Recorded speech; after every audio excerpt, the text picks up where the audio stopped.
Hi, and welcome to this presentation on student agency and how we can best support our students to become independent learners at St Leonard's College. Over the next couple of slides, I'll be showing you some of the strategies we can use at home and at school to best support our young people. The most specific document we have in how to create a self-managing student can be found on our parent resource page. There's a document there designed specifically for Year 7s and also another for Years 8 and 9 as they progress through the middle school. When we talk about a self-managing student, and I'm going to take you through what that looks like in this presentation, we're talking about a student who is independent, capable, organised, and displaying some of those soft skills that we expect lead to organisation and success further up into senior school. This can be a really steep learning curve for Year 7s as they often come from primary environments where they've had a lot of built-in support, both at school and through their families. There's still a high level of support at St Leonard's through Year 7 and in fact through the entire middle school, but there are things we can encourage in our students that help them take on some of those responsibilities for themselves. One of the best indicators we have that we're helping our students progress towards being more self-managing is the learning behaviours. These are a series of indicators that are published once a semester on STL Link and show how well our students are consistently bringing the right equipment to class, engaging in those lessons, completing their homework, and generally becoming more independent. This is a great way to see that outside of assessment, students are also progressing in some of those soft skills we know they will need for success. Learning behaviours are a great first point of discussion for parent-teacher interviews, and they allow us to engage in a conversation about how we might best support our young people to kind of create some of these skills within themselves. Lots of students need extra support when it comes to organisation, and this is something that you can help with at home.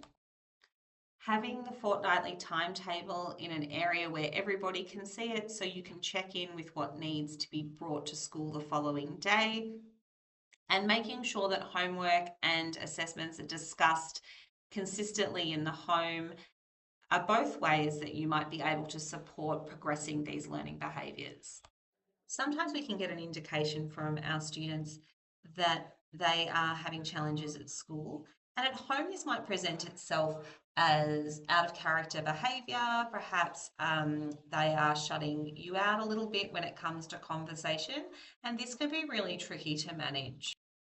If you feel like your child's attitude to learning might be slipping somewhat, it's important in the first instance to just get curious and start perhaps asking a couple of questions.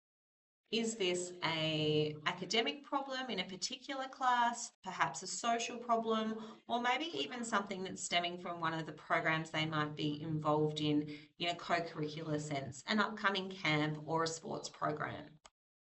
As parents, it's instinctual to want to jump in and solve that problem in the first instance. And that's something that probably discourages a self-managing student. Perhaps a more productive approach might be to encourage your child to take responsibility and see who they could talk to at school about this, and perhaps also discuss this with the mentor in the first instance.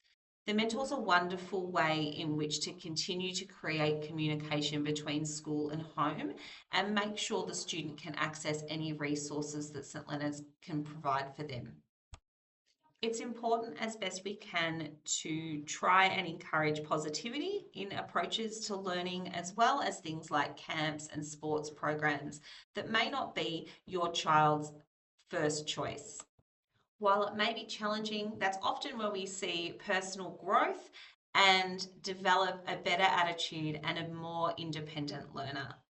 So being positive in our approach to things that are possibly difficult for our child, rather than trying to solve it as best we can sometimes really help them become even more self-managing. Home learning is something that can cause a great deal of worry for students starting Year 7 at St Leonard's College. What's being asked of me? How do I find my home learning? when is it due, are all questions that are really common amongst our Year 7 students. We understand that this can also cause stress and worry as a family at home as you try and navigate some of these challenges. If your child is concerned about homework or unsure about what is being asked of them, it's important in the first instance to stay positive and get them to give it a go, even if they are unsure. A follow-up email to the subject teacher or the mentor, even from the student itself, explaining that they weren't quite sure and that they perhaps need some extra support in that area, is always met positively. As a parent, it's great to sit next to your child and help them try and navigate the home learning themselves. It's really easy to want to step in and perhaps provide more support than is necessary, and it's absolutely fine if your child is still struggling with some of the concepts of home learning and needs to follow that up with the subject teacher. At Year 7, we would expect to see students finishing off tasks at home, perhaps continuing to work on assessments at home, and perhaps revising concepts that they might have been taught in class that day. If you are concerned that your child is consistently worried about homework, perhaps seems to be doing a lot of homework at home, more than what's manageable for your family, then please be in contact with the mentor so we can discuss what that looks like for you. Equally, if you feel like your child is not doing enough homework and perhaps missing key concepts because they're not completing consistent homework, that is also something to make the mentor aware of. As best it can be, home learning should be conducted perhaps in an open environment, somewhere like the kitchen bench, a dining table, where you're able to keep an eye on what's going on, but not necessarily needing to be so involved. This also allows us to keep a watchful eye over technology and make sure that it's being used productively and appropriately. Managing multiple classes, lots of new teachers and other students can be really challenging in the first few months of Year 7. There might be some classes they like more than others, perhaps assessments they feel confident undertaking, and then others less so. Having a positive mindset and a resilient attitude to some of these challenges is a great first step in becoming a successful Year 7 student. Having some worry about multiple assessments at the same time, perhaps what's being asked of a student in an assessment, is very normal. As parents, you might be able to help alleviate some of this stress or worry by creating a plan to see how we can progress through an assessment task to assure that it's achievable on time.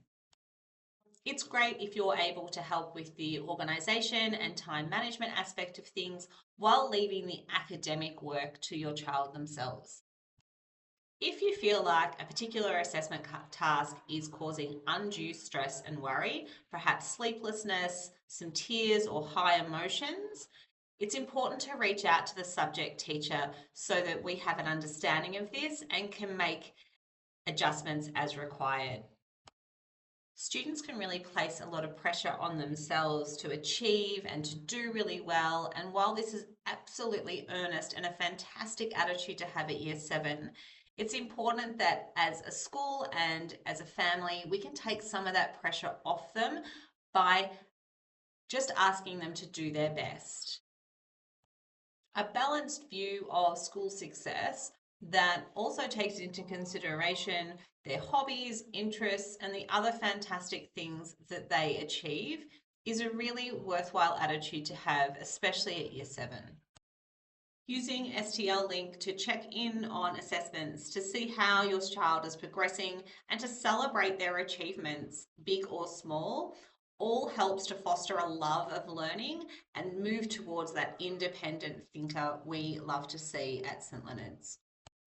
Taking more ownership over being responsible and the organisation required to be in Year 7 is something that Year 7s can find challenging.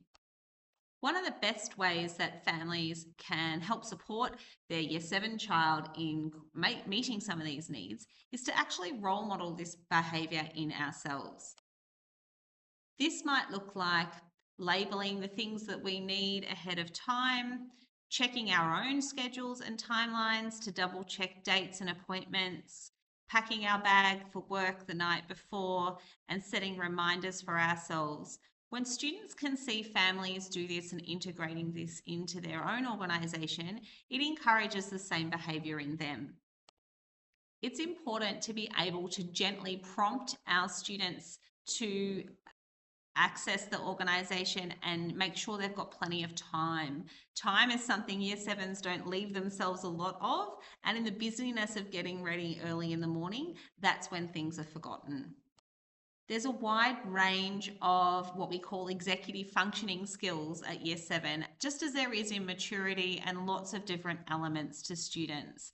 And so you might need to provide your child with some extra support, but we encourage you to start transferring that responsibility of the organisational aspects to your child as the year progresses. We ask a lot of year seven students in regards to remembering the things that they need, remembering assessment and other details of things they need to bring to school. And so we understand we have really high expectations around those things. The important thing is that this is paralleled with the really high levels of support that we can provide at school to help provide and enable some of those executive functioning skills, as well as at home. If you think your child is finding these aspects of school life particularly challenging, a quick email to see how they are faring at school to the mentor is always a worthwhile exercise. Promoting punctuality and responsibility in our own lives can ensure that our children see those values as important too. We often get asked if parents should drop things off that is forgotten during the course of the school day. And generally our answer to this is no. If it can be done without for the day, then it's a good opportunity for learning and growth that this thing probably won't be forgotten again. Thanks for listening to my presentation today regarding how we can help our children be self-managing and move towards being independent learners. I hope you found some of the strategies here today useful, and please be in touch with your child's mentor or head of year should you have any further questions.